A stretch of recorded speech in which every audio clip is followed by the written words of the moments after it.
customer service is really what we're all about. Sure. You come in and you roll out the tarps and you put up dust protection and you take care of my home as if it were yours, right? Your revenue is really good, but Sure. you're like making zero. Yeah. So, yeah.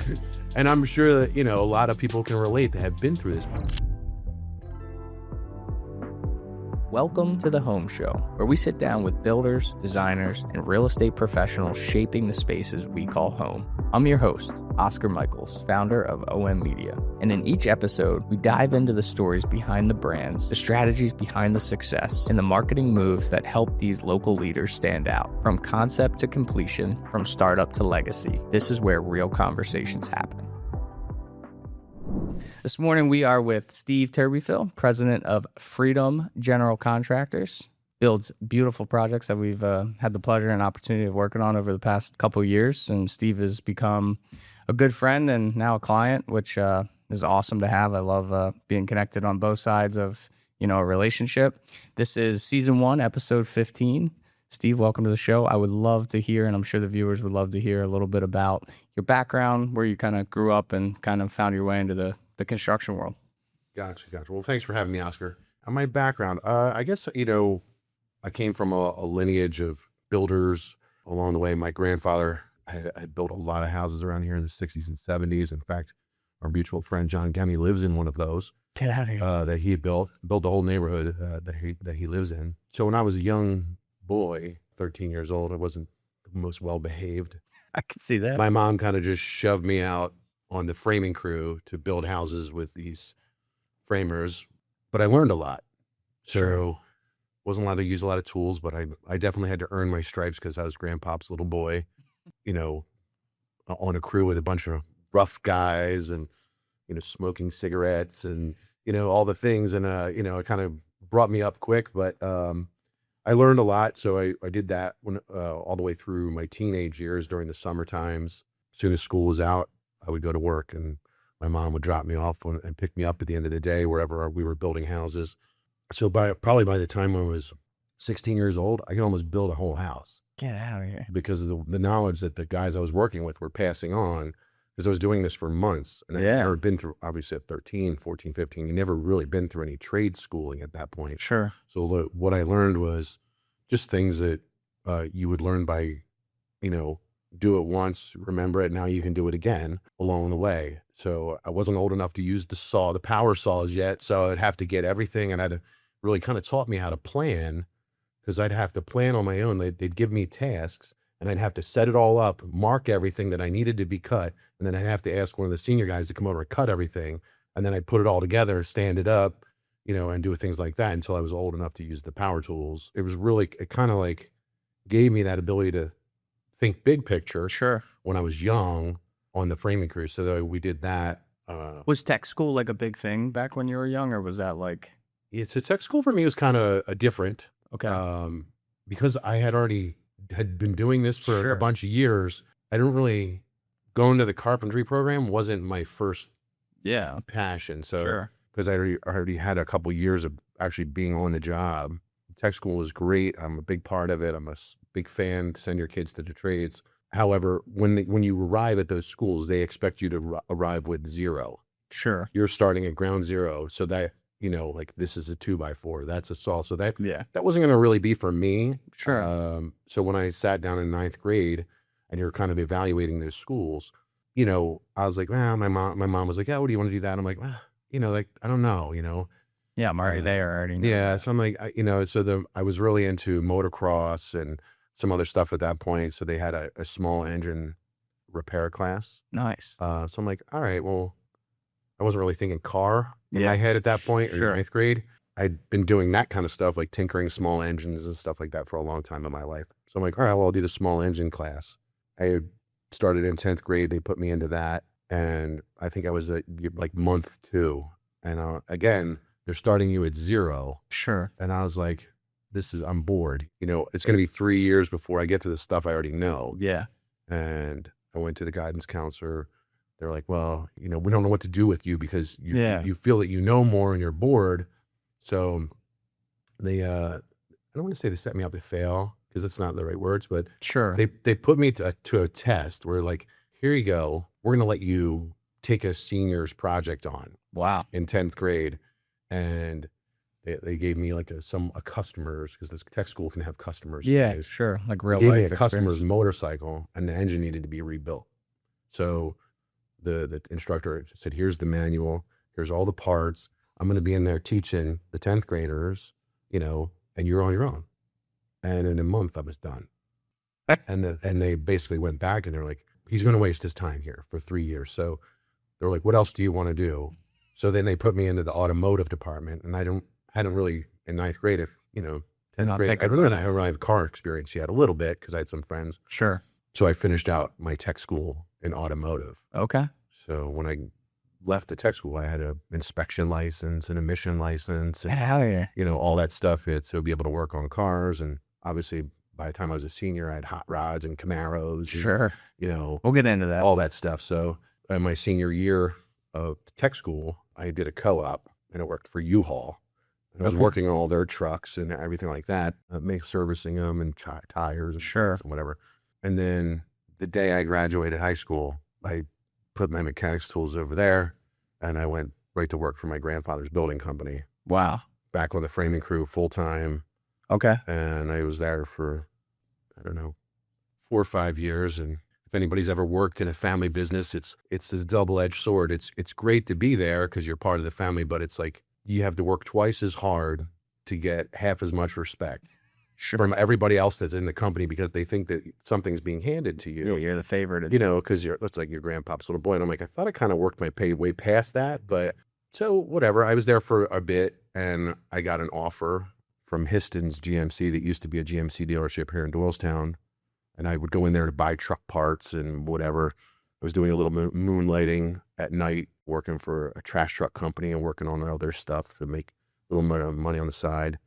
They offered me a job at Histon's at like $6 more an hour than I was making on the framing crew. And at 21 years old, 22 years old, it's like, It's a lot of money. that was a lot of money. to Yeah. me. So I was like, I went back to, the family business. I'm like, yeah, whatever. And they're like, yeah, no. And I'm like, okay, well, I'm going to go there and do that. So I went to Histon's and worked there, for about 5 years. And they promoted me to service manager, Wow.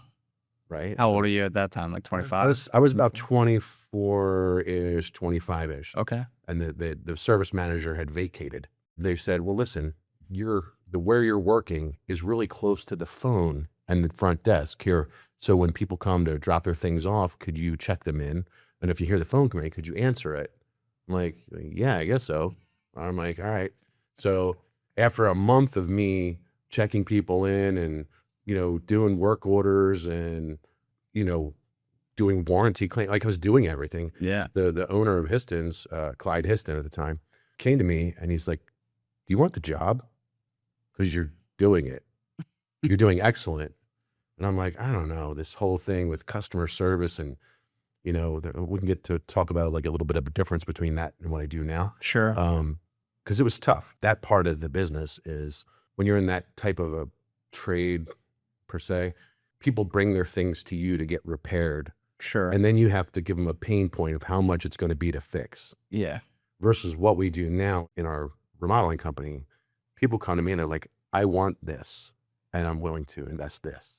Wow. So it's more of a want than a need. So I did that for quite a while, and a friend of mine, very close friend, we were best friends actually, we were doing a little bit of construction on the weekends, Okay. and we were a great team. This is Like, where the magic starts. yeah, we were like, Heckle and Jekyll together. We were Sure. every weekend we were working together. A little bit times at night on the summer, wherever we would connect, do jobs together, and it was really great. And we did that for a bit. At the same time, I was towing cars for Jim Jacobs Okay. at night too. So I don't know when I slept in my 20s, but Who needs it? yeah. So, but I was hungry. This is where the turn of, where I made a turn to like, I had to look at my future. And at 26 years old, the only one I had to answer to at Histon's was the guy that his name was on the building. Sure. So I had to look at myself and be like, is this the next 40 years of my life? Yeah. And I'm like, I like it here and I like these people, but I'm like, I don't know if this has got my name on it for 40 more years. There's more for me out there. Yeah, I'm a hungry guy. Like, Yeah. So we're working, and me and my friend, we're going snowmobiling. Okay. And we're like, you know what? We're going to go out on our own. I'm like, okay, let's do it. I'm game. And we're driving up to New York State to go snowmobiling. And we're in his van, and we're like, well, let's come up with some company names while we're in the truck for 5.5 hours. So we wrote them down, like, you come up with 3, and then I'll come up with 3, and then we'll figure out what, we'll find the best one of them all. And that's where we're going to name our company. So I love it. driving up to New York, and we landed on Freedom Home Improvements and General Contracting, which has now morphed into Freedom General Contracting. Sure. We're doing it. We're going to go out on our own. We're doing it. And, this was about 1999. Okay. So before the internet, Sure. right? A lot of people don't remember before the internet, but I do. I was there, and, I was there. yeah, it was like, Y2K. so in order to start a company, an S corp or whatever, you had to go to an attorney's office to do this. Sure. Now you just like go online and fill out some paperwork and send them a check. Yeah. Do an e-payment, right? So we had the attorney draw up the paper. They did a name search, blah, blah, blah. And he drew everything up. And then we actually went back to the attorney's office to sign everything, this partnership. We were going to be 50-50. And he kind of got like last minute cold feet about being partners. Right. And I was like, wow, it was a little bit, it was hard on me, like, cause we were supposed to be these, partners, and we were such good friends, but he was in a different point of his life. He was married. I was not. Sure. And he had, some stuff going on. So, he's still a great friend of mine. I love him. It didn't work out at that point. Sure. Okay. And I looked at the attorney, and I'm like, you can just put my name on it, and I'll just be the owner. So it was like, And how long did that decision take? Like pretty much 4 right then. seconds.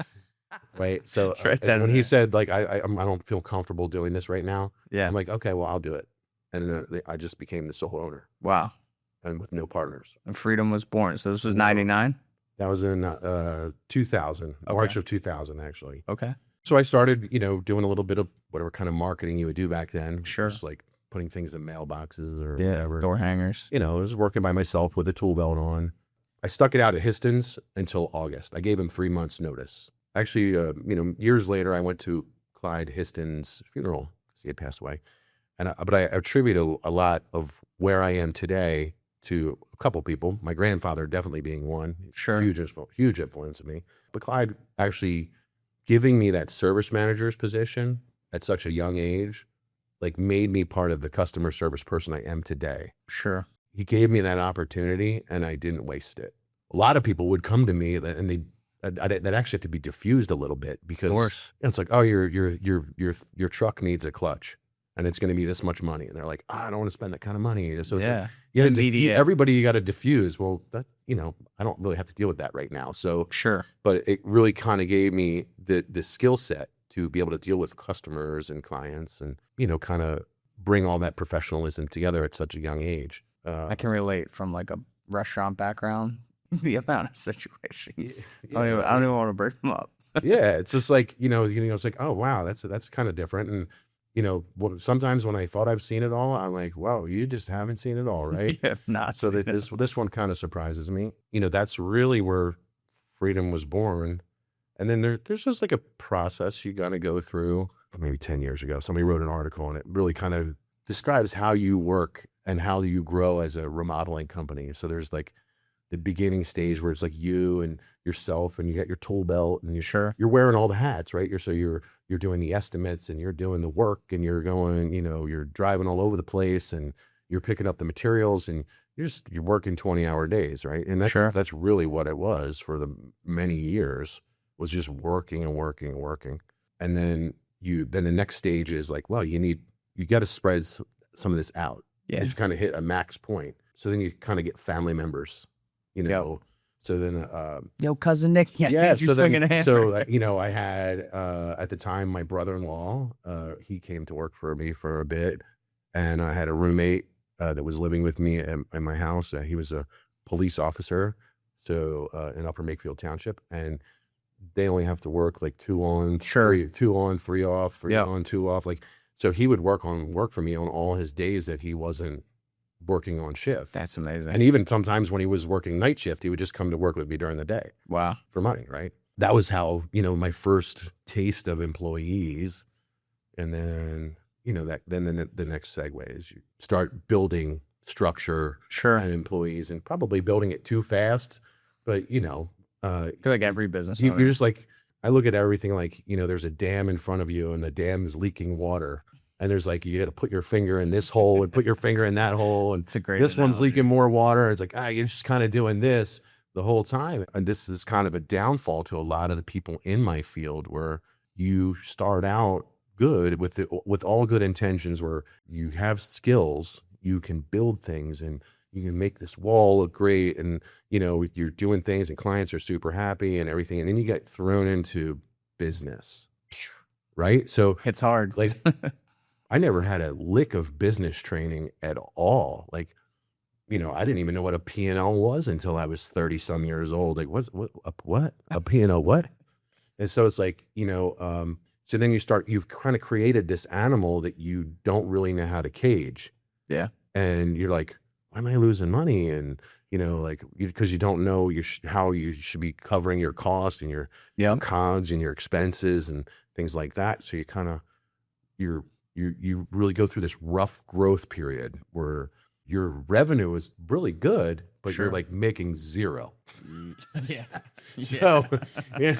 And I'm sure that, a lot of people can relate that have been through this, because this isn't something I was ever trained for. Like, I didn't go to a business class. Yeah. I mean, I'm watching my 13-year-old do math right now in 7th grade, and I can't keep up. Right. So going to tech school. So this is one of the things where when you go to tech school, I'm going to revert back a little bit. When you go to tech school, you can't complete the high school classes because your half a day is spent at tech school. Sure. So whatever you choose to take at tech school, at Middle Bucks or Upper Bucks or whatever, they have to give you credits at your main school towards certain things. So Sure. when I was in automotive, and I would assume carpentry is the same, I never really looked into it, they gave me credits for science and mathematics. From 10th grade to 12th grade, I had no math classes and no science classes. I had social studies and English, gym, and study hall. Wow. That's it. So my highest level of math was 9th grade pre-algebra. No geometry, no trigonometry, none of this stuff. So I watched my 13-year-old do them. My 13-year-old did pre-algebra in 6th grade. Jeez. I'm like, that was the highest level of math I had when I got out of school, was 6th grade math. Right? Jesus Christ. I was like, I looked at him like, I don't know if I could do that. I don't know what the X and Y means. Like, I think they have calculators for that. I don't know. Like, Use ChatGPT.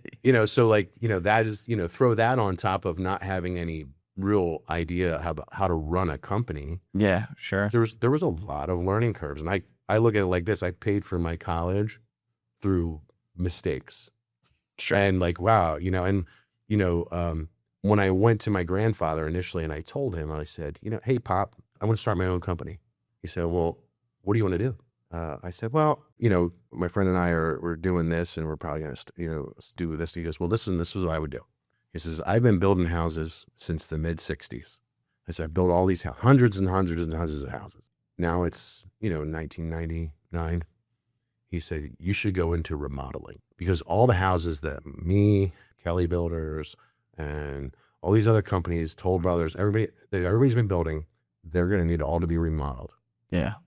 And there's so many of them in this area. That's what you should do. You should focus on that. He goes, don't go into building houses. He goes, you could probably build a couple, but he goes, you should go into remodeling. Sure. And doing whatever.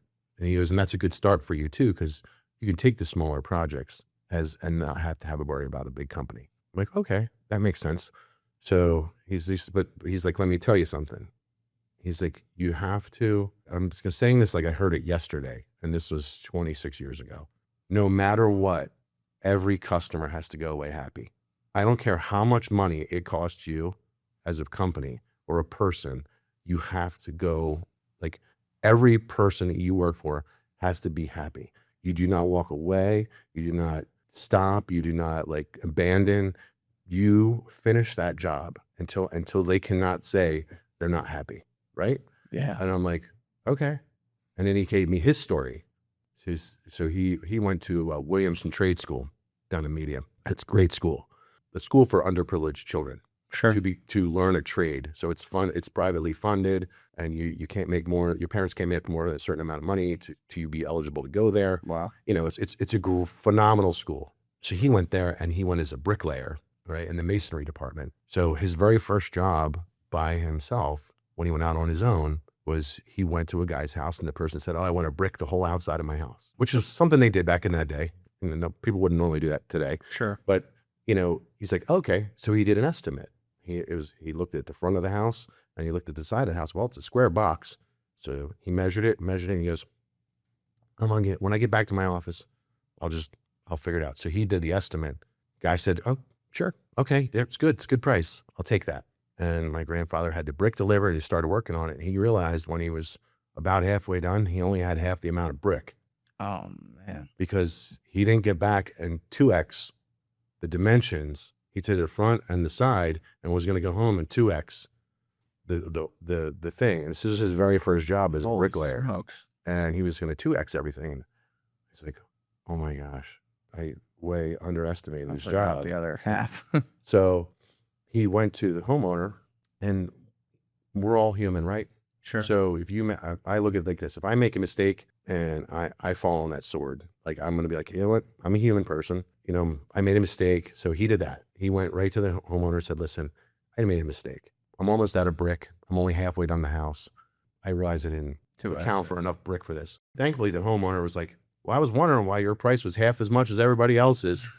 And in good faith, the homeowner was a nice guy. He didn't want to see, it affect my grandfather too much. So he's like, "I'll tell you what, I'll buy the brick and you install it." So the homeowner bought all the brick, and my grandfather installed the back and the other side for free. Wow. All based on his word. That was his very first story to me. Like, it was his very first project that he lost 50% going in on day one, right? Welcome to business. Yeah. So, well, yeah. Yep. Here you go. So I'm sure he never made that mistake again, but that's kind of like, as you're, and I'm sure you've made some stuff going on. Like, I still make mistakes today. It's like, wow, that didn't work out. If you're not failing, you're not learning. If you're not learning, you're not growing. That's what it is. I'm like, how did we come up with those numbers? And it's like, oh wow, I forgot the shower door. I'm like, wow, that was $3,200. I didn't even put that into the estimate. I'm like, wow, well, that's a bummer, right? So they're all learning experiences, and you kind of take them away, and like, all right, and as you grow, hopefully you stay on the good side. There's more goods than there are bads. You cross that bridge of, I'm okay. Yeah. Which, a lot of businesses don't make it past the first year. Many don't make it past 5. And if you made it past 10, I think you got it. You're doing all right. We're 26 this year. So congrats, man. So that's a big step for me. And honestly, I really owe it. I mean, I did a lot of work in the beginning, and I made a lot of the mistakes and did a lot of stuff, and I'm still 100% committed. You'll go by my office there on Cold Spring Creamery Road at 7:00 at night. You'll still see my truck there. Yeah. And I'm in there doing, because honestly, that's when I can only get stuff done. I know. My phone's not ringing, and the emails aren't like carpet bombing me. I owe a lot of it to the people that have worked for me in the past that no longer work for me, because they were part of that success. Yeah. Even though they're not with me anymore, some of them were with me for a long time. They saw me through a lot of things, and I still talk to many of those people. Sure. I talk to a lot of people that no longer work with us. Sure. And I also to like all the guys that we have today that have been with us for a long time. Like, if you go to Google or Guild Quality or any of these places that have reviews, it never says like, "Steve sold me this awesome project." Yeah. Right. It says the guys were awesome. The work was great. The craftsmanship was on point. Nick and the guys, they were so nice, and they took care of it, and they did this, and Norm was on point, and he made sure it was taken care of. Like, it doesn't say Steve sold me this great bathroom project or this addition project. It says it's these people that are in my organization that are taking care of everybody. Yeah. So like, I'm thankful for them, because without them, I wouldn't be where I'm at today. Yeah, of course. That's like having those people that are client facing. It's not something you can teach. It's either you got it or you don't really. And they're your brand. They're out there. They're wearing your Freedom logo on their shirt, on the trucks they're driving. Like, that's you showing up subliminally through them. You're living through them vicariously. Now you're sitting pushing papers. Yeah. I know that. Yeah. It's just like, I'm kind of like, I'm not disconnected from projects. I'm the first point of sale that anybody meets at the current moment. So, but I do tell everybody I have one cell phone. When you become our client, you get my cell phone number. So if there's ever any reason for concern, questions, comments, like just raise your hand, send me a text message or give me a call. And, I might have to dive into some details, Yeah, sure. to find out maybe what's going on or answer your question, but I'm not unreachable. Sure. I'm probably going to have to call the person that would have given you that answer, Yep. or whatever, but I have one phone. It's the same one that my kids have. It's the same one my wife has, my mom has. Here's my phone number. Yeah. You call me if you It's a have. step up in the relationship. Yeah, just, and I honestly don't hear from clients. Yeah. I don't, because everybody in our organization is taking care of them and making sure now, and I'll actually have to check in with them. I'm like, hey, just double checking you guys alive? you okay? And they're like, oh yeah, we're good. And, Chris was here and, we had a nice meeting and everything's set and we're all good. I'm like, Love okay. that. Love that. Yeah. You let me know if you need anything. When I started my business, I feel like the biggest mistake I did was give everyone my cell phone number, whether they were just asking about, services, whatever. Yeah, here's my number. Text me whenever you need me. And mine's a little bit different. We have a bunch of projects that quick turnover in terms of like when we deliver them versus yours. You have X amount of projects per year or whatever. And I'm saying it's a small number or anything, but we just deal with so many clients on a weekly basis. People just they think I'm OM Media, and there's so much more. We have Sam, we have Glenn, we have Nikki, we have so many people in the background that handle scheduling and handle this, and now they just have my cell phone number, and it is a bear Oh, to get through the texts. And like yesterday, I was working in Margate all day yesterday and Monday, and I look at my phone after I'm done shooting, and like I can't be on my phone. I'm talking to clients. We're reviewing photos. Like it's a very immersive experience when you're working in the creative world with a client, especially a designer. They want all your attention for all of 8 hours. I look at my phone at the end of the day. I don't even know 100+ emails unread and 40 some texts, 20 some missed calls. And I'm like, please, just someone call the office number. Like they will answer. And I'm not saying our clients are needy or anything. It's just like either a new appointment or, hey, can we reschedule something? I had something come up. And silly things, but it's like you will get a much faster answer if you just call the office sometimes. I'm happy to hop on a call with you as soon as I have time. I just want you to be taken care of as quickly as we can. And I feel like some people don't even know we have an office number. And I don't know. Realtors, that's a whole different story. They'll text or call me on Christmas Eve and be like, yo, we got to shoot, December 26th. Can you do it? And it's like, sure. The days of the cell, I've run into that before. The days of the cell phone, it's instant gratification, right? So you see the bubbles when it's like, hey, you know what? This person's up at 10:30 at night. So I actually have it's kind of a weird way to say it, but I kind of onboard clients. So when they become our client, I'm like, here's how we work. Yeah. So set that standard right up front. Yes. So we actually have we use a project management software, and that's our funnel. Yep. For how to communicate. Yep. Although everybody gets their cell phone numbers and everything like that. Sure. But I do ask specifically. I'm like, if it's not an emergency, 5 p.m. is my cutoff. Yeah. Text calls to anybody in our organization up to 5 p.m. Yep. After that, just send an email. Yeah, absolutely. Everything is important, but it's equally important that our people have their own personal lives. Yeah, family time, whatever. So, people's builds and their projects are very important to them. And it's like one of those things you set that bar. Yeah. Right in the beginning, it's like, okay, here's how we're going to work. And it's like, obviously emergency. It is. Yeah. Call me. Yeah. Because I'm going to assume it's an emergency now that you're calling me. Yeah. So, and it really does work well. Some people have to get it off their mind, I think. Sure. They have their phone on their nightstand and they're like, I want to pick the color for the paint in the bathroom. And they just text. And at 11:30 at night, it's like, oh, I want, SW 2367 ocean blue. And it's like, no one needed to know that at 11:30 at night. And because, you never know what's going on in people's lives. Like they might have, if their phone rings, they might have a sick relative and sure, or God knows what, it's like, they're going to look at their phone and be like, hey, cool, I'm up now because you picked your paint color. So it's like, so it's like, I saw that actually happening. in real time. And my people were coming up to me like, hey, can we figure out how to, and then I'd have to have conversations. Yeah. So like, now we kind of get that out of the way in the beginning. And ever since then, it's people are very respectful. Yeah, for sure. Once you feel like kind of set that bar. Yeah, but in like your industry, like these people are making such a large investment. It's emotional tie to it because that's going to be their home or their new space and their safe haven, right? Right. Like they feel like if they don't tell you right away, like they'll forget, or it's like, they don't want it to be overlooked or whatever. So I get that. Yeah. But for me, it's like, damn, we're taking photos. I don't need to hear from you at 11 o'clock at night. We'll figure it out in the morning. Well, sometimes it's I have told people, I'm like, don't respond. If it's something that's not, I'm like, if you respond, then you're kind of inviting more dialogue. Yeah. They're going to assume that like you want to talk. Yep. And I've seen texts come through. It's like, hey, I know it's after hours, but I wanted to let you know, no need to call me back or text me back. Sure. Just this, Preface it. And so they're kind of like, they're setting the stage for I just want you to know this information, but you don't have to call me back. Yeah. Or, That's I'm not nice. looking for a response till tomorrow. Yeah. That's always nice. So that's at least courteous. Sure.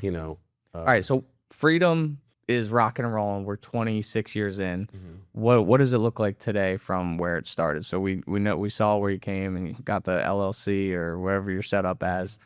What's it look like today? What are you guys working on? Do you specialize in specific things other than, remodeling? Do you build full houses? I mean, I know the answer, but I just want to hear from your side, like what that looks like today. No, it's a solid question.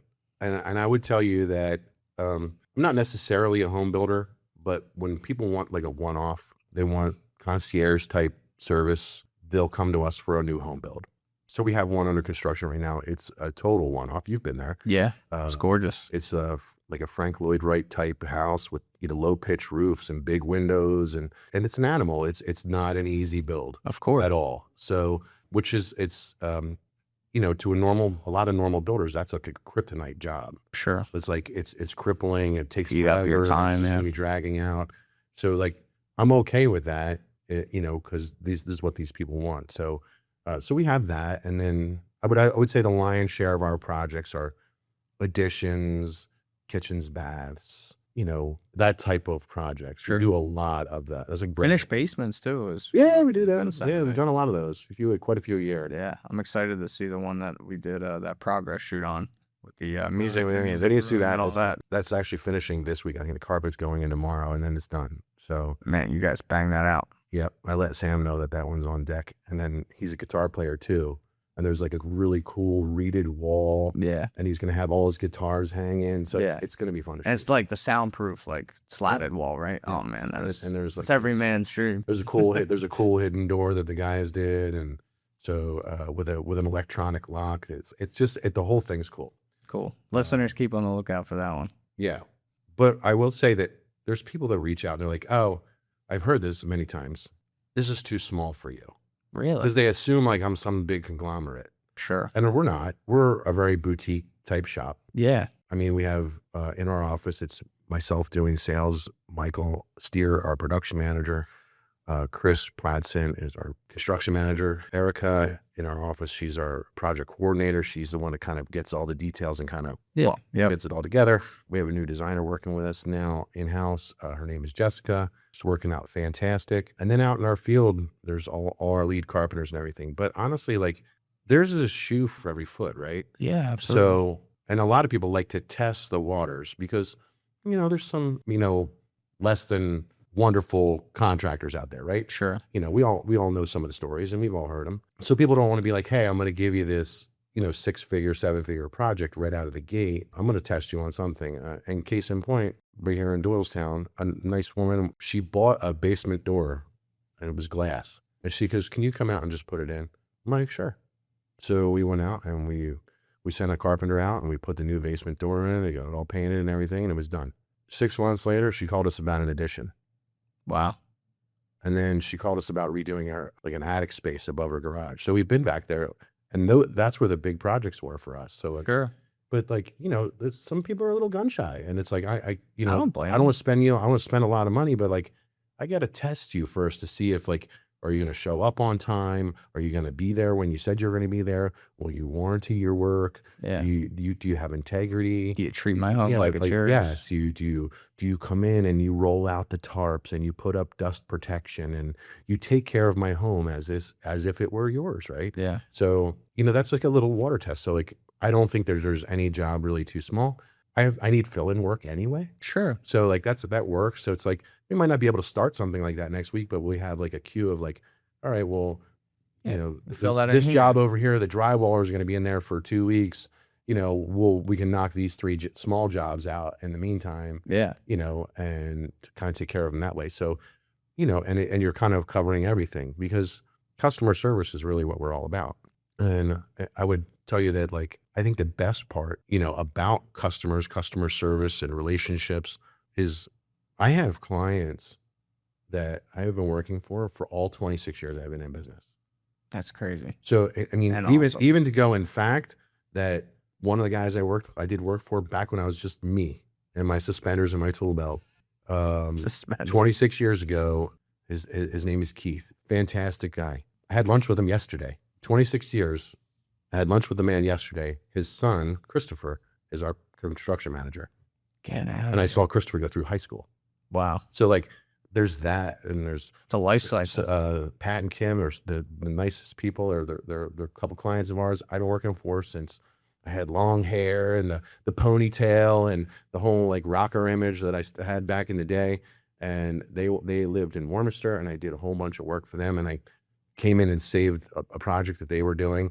And when I first met them, like their daughter Bella was little girl in nursery school, and at some point I found myself watching Bella, like because Kim had to like run somewhere or do something, and we had been around there like working for so long. Like Kim trusts us, like, hey, can you watch Bella for a couple minutes? I'm like, I think she's 3. Get her an apple juice. Like I'm like, all right, like so we're like put a little tool belt on her and she's running around or whatever. Bella is now like through college, and all the kids remember me. And now Pat and Kim, they live over in New Hope, and they have 16 acres over there, and we've done a bunch of work there. And this is years and years of me doing work for these people. That's unbelievable. And that's a testament in itself, right there. Yeah, and getting referrals from them, and they share our name because they want to see us succeed. But they also know like they're comfortable sharing that information. Yeah. It's like we really had a good experience. Steve's guys are great. Our team, when they show up, they're driving our trucks, they're wearing our company shirts, they're covered by workers' compensation insurance. They all have 401k. They have paid time off. Like, I take very good care of them, so they take very good care of our clients. Oh yeah. So that's really like a recipe that I think is one of the recipes for success. Absolutely. So if you take care of the people that are in the front lines every day in the trenches doing all the tasks, they're going to take care of your clients. Yeah, it shows on both ends, 100%. The morale is good and the culture is good. That's so important for any company, no matter if you're big or small.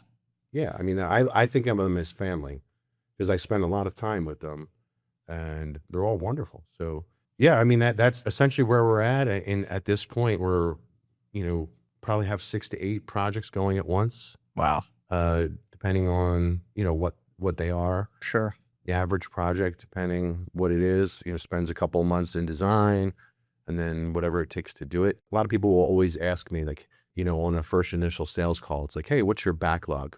Yeah. I'm like, well, we have to clear that a little bit. Like, what project do you want to do? Okay. Yeah. What you want to do an addition? Okay.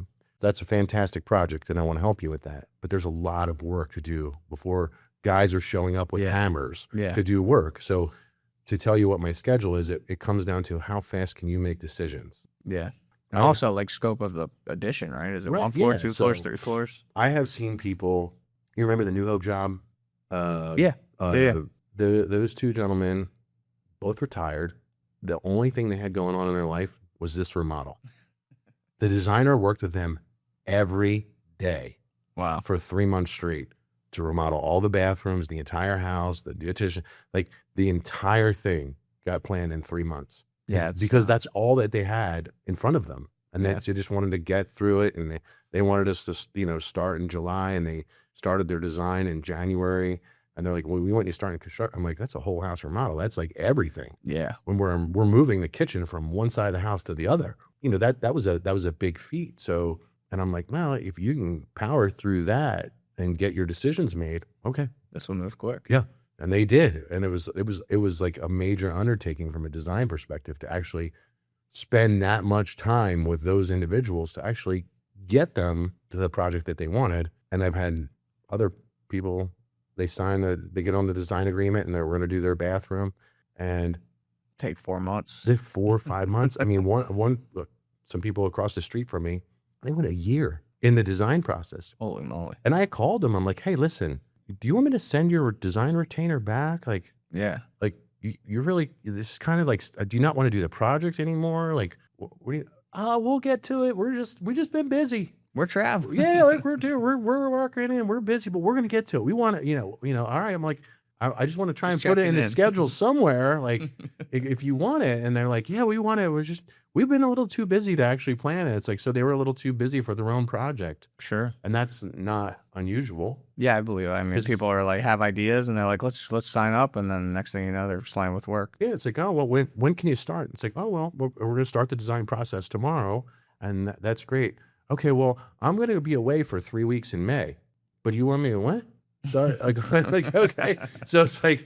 Well, we have to take that 3 weeks and just add it onto the back end of what because you're not going to be here to participate Sure. in that crucial part, which is very front loaded for a client. Yeah.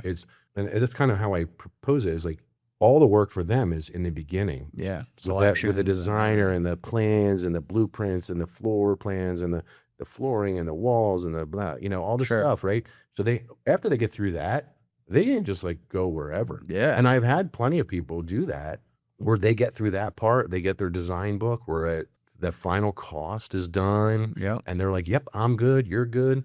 The permits have been gotten, they're just waiting, and they're like, here's the keys to our house. We're going to go to our Florida house, and when do you think you're going to be done? Oh, we're going to be done in April? Okay, good. We'll schedule to come back the second week of April. Wow. And they just go, and they're like gone the entire time. I've had that with kitchen projects, and some very good clients of ours down in Newtown. They were like, they started 7 months in advance to plan a kitchen remodel, to go away the second week of May to their house in Michigan and not come home till the third week in September. Wow. And they're like, here's our keys. see, And they left. And, and the nice part about that is we use a software that clients get a login. Yeah. They get their own login credentials. They can log in and they can monitor their project, and they can see the progress, because every day, Christopher, our construction manager, will do a daily log. Yeah. And it answers all the W's, the who, what, when, where, whys, right? Sure. So here's what happened today. Here's what we're shooting for tomorrow. We're still on schedule to be here by the end of the week. Yeah. So it's all this stuff, and usually maybe a dozen pictures, or depending what it Sure. might be, 5, might be 20, or whatever. But it answers all those questions. So somebody that's not there, or even people that are there, but they leave before we arrive, and they Yeah. arrive home after we're gone. Yeah. They can just go on and they can see what happened that day. That's a really nice and what's feature. happening tomorrow. That's great. The place in Carversville, the little Sure. house in Carversville. Yep. Those people live in Manhattan, and we just photographed that, and we're gonna shoot the inside of that next month. I think. Nice. They're in Manhattan. They would come down on the weekends and just walk through it. Sure. I never had to meet them on the weekend ever. That's great. For 9 months. I never had to go. Like, I would have happily done that, Sure. but because it was so close to our house and whatever. But they don't need to. Yeah. They were so informed by that process. They could just see what was happening.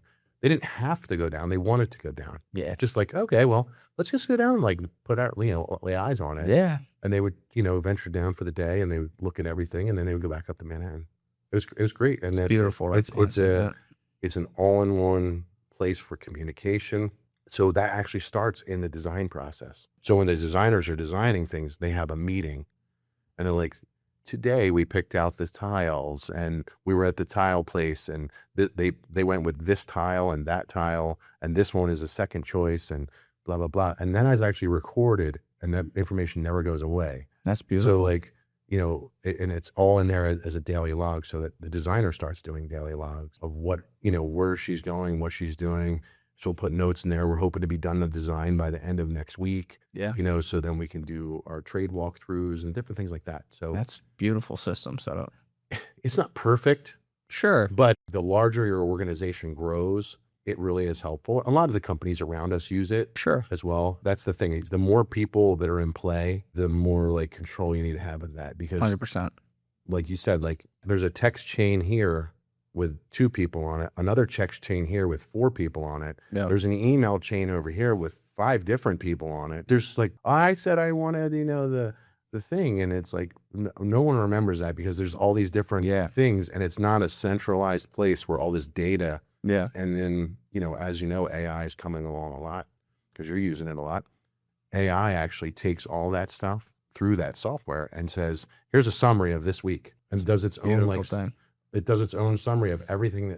Here's follow-ups for you, follow-ups for us. Yep. Like this Here's is what, when it's gonna this get is what done. someone said that was going to happen. And, you still have to check and balance it, but Sure. it does a nice summary. So like if people aren't reading the daily logs, they still gives them the summary at the end of the week. High-level okay, summary. I'm good, Yeah. It's something a lot of people are very high. What is the best way for people to get in touch with you for a new project? Do you prefer they call? Do you prefer they shoot you an email, go through the website and fill out the form? What's the best way? Social media? I mean, you guys are super active on there now. So Yeah, so that's a great question. So our main phone number is the best way to reach us, which Okay. can be found on all our social media. It can be found our website, Google page, like all Sure. of it. That's like the entrance into our process, because we have a very structured process to bring people on.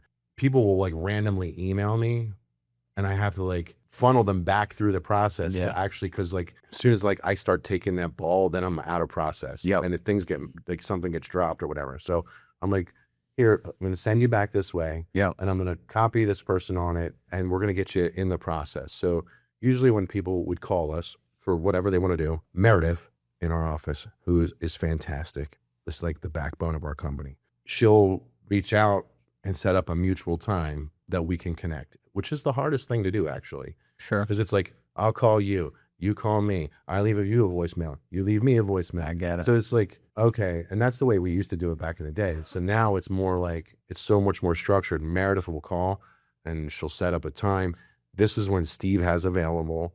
And, what do you have available? What works best for you? And then coordinating all that. And then she sets them up for a Zoom call, and we meet on a Zoom. We ask to send photos of what you want, any kind of inspirations, maybe a photo of the existing room or the back of the house or whatever.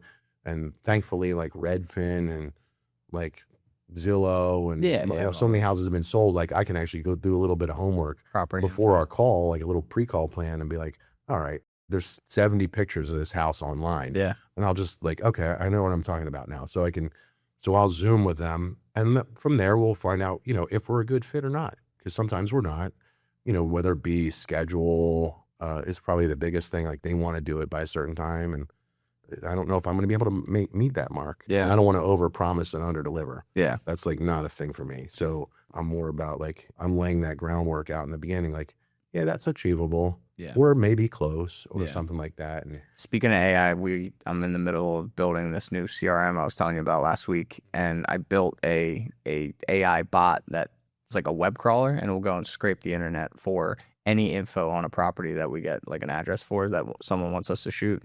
It's a little tricky because a lot of it's like what it used to be versus what we're going to shoot, but it's so cool. Like it will pull, the best 5 pictures for us, a full description of like square footage, how many bedrooms, how many baths, and it has been a game changer. We haven't really put it into play yet other than like beta mode, test mode, but it's crazy what it does. And it will pull together those images and then with AI create like a video walkthrough of those rooms, which is just, it's so cool to understand the space better that way. And again, it's AI, so it's not always perfect, but it's getting there and it's impressive. But yeah, AI has made the life a lot easier. Oh, yeah. We could talk. We have a whole nother that's episode a whole about other that. thing, right? So yeah, so then that's our process. So then at that point, we're usually establishing, is there a next step or isn't there? Yeah. And at that point, it's, a lot of times we're like, all right, well, we talked about it. We usually at our first meetings, we're usually talking about some sort of, investment range. Like, Sure. hey, that project you want to do is going to be roughly about X. And I haven't been at your house yet,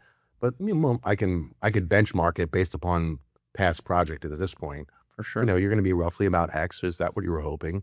And then we kind of take it from there. It's like, all right, yeah, that's what we were good. And, you know, some people are like, what's next? Yeah. And then I'll say, all right, well, the next thing is I'm very old school. Sure. I'm a personable guy. I want to actually come out, want to meet with you, shake your hand. I want to get to meet know your each other. dog. Like, I want to like see your house. Like, I want to see really what we want to do. And then usually at that point we come back and I'll set up a design agreement and send that to him or something like that, you know, or it's the other thing where it's like, hey, we're going to think about it for a little bit. And then I'll usually leave the ball in their court. Yeah, Well, of course. you know, something like that. Or we'll set up a, hey, let's talk next Tuesday. Yeah. You know, or figure something out like from that. there. So we'll set up another meeting just to reconvene because they're going to take it back and think about it or marinate. I would like to call it marinate over the weekend and kind of like that. Pick up from there. Well, Steve, man, I feel like we could talk for 2-3 more episodes. We didn't get into your car background today, but we will. Let's have another episode about that because I know it's kind of not on the industry standards of the conversation, but Oh, yeah. man, people love their cars around here. And, you know, the Doylestown Car Show, Steve is involved. So make sure you head there this summer. That's a big thing for a lot of these industry guys and their muscle cars that I hope I own one day. Oh, yeah. Yeah, it's a passion. Steve, thank you so much for being here today. I appreciate it. Anyone that wants to, you know, think about a remodeling project, even a new custom build, or is just looking for that extra white glove service, tender love and care on their project and in their home, Steve is a great person to reach out to. He's an awesome guy with a big heart, and he's just a great option locally in the area with, you know, amongst all the other great builders that are around here. So Steve, There's so many good ones. Like, there's so many good there are. And the nice part is there's such a good relationship in the building world. So, Steve, again, thanks so much for being here. And thanks for being on the show. All right, man. Thank you. You got it, bro. Thanks for tuning in to The Home Show. I hope you enjoyed the conversation and found something you can take with you. If you liked this episode, be sure to follow us and subscribe on Spotify, Apple Podcasts, and YouTube. And if you're a local leader in the real estate, design, or construction industry and want to share your story, visit om-media.com